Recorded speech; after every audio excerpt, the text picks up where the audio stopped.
We played a great second half of basketball. I was really happy with the way we defended, shared the basketball, got everybody involved. Disappointing first half. I told them at halftime, we know how we need to play, and we didn't come ready. It doesn't matter who the opponent is. We know how we need to play to give ourselves the best chance to win on both offense and defense. Far too many open shots in the first half. 42 points was far too many. So we responded well in the second half. That's the encouraging part. We only gave up 21 points, very few open looks. We shared the ball. We pushed it ahead. So one bad half, one good half. Excited about our first win and looking forward to getting ready for Marist on Wednesday. Coach, flipping the script, going from that first half that you struggled with into the second half, what was that message at halftime you thought maybe made a difference?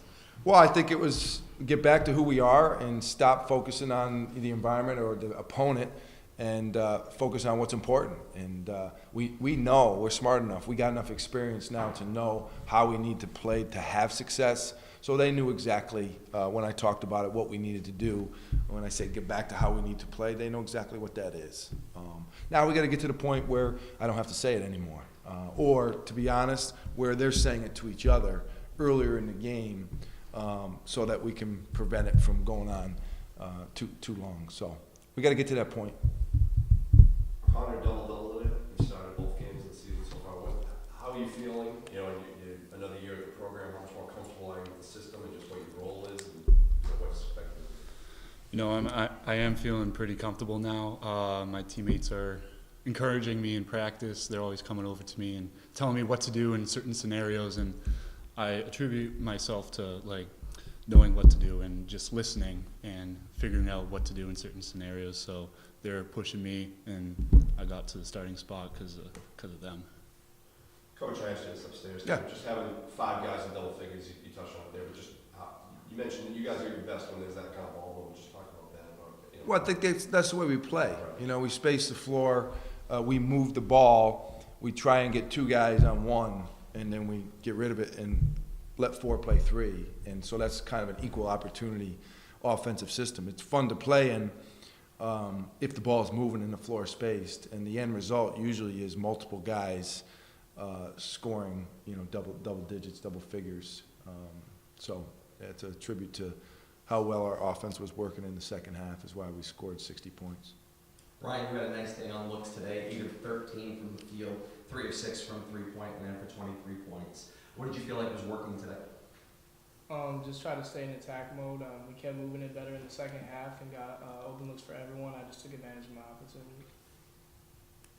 Matt, second half, obviously, big spark of offense. The coach talked about the second half offense, 2 big threes from you. What do you attribute that performance towards? I think just on the defensive end, starting with that, in the first half we didn't come ready to play. We didn't play with a sense of urgency. I think in the second half, we knew we could play a lot better than that, obviously. I think that attributes to it.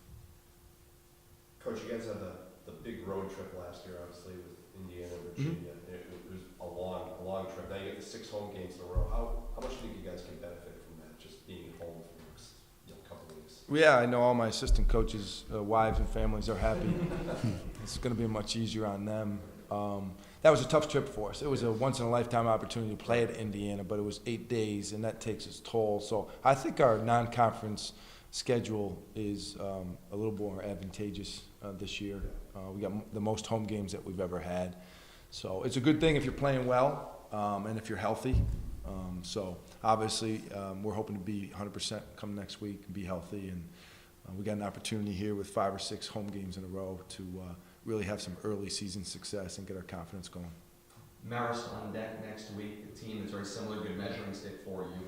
How do you feel about them, just an early look? Well, they're a good team. They beat us last year down there. They've got a lot of guys that can shoot the ball. They keep the floor space similar to us, a lot of back cuts, a lot of capable three-point shooters. There were a lot of plays today, I think, that went in our favor. We've got to be careful that might not work for us. And I told our guys after the game, even though we had some success driving one-on-one, that's not always going to work when you play a higher-level opponent. So we had to be careful a little bit. Now, we did some good things today, but we also were able to do some things that I'm not sure we're going to against a higher level Division I opponent. So we've got to understand that. We got to buy into that, and then we got to keep playing that way.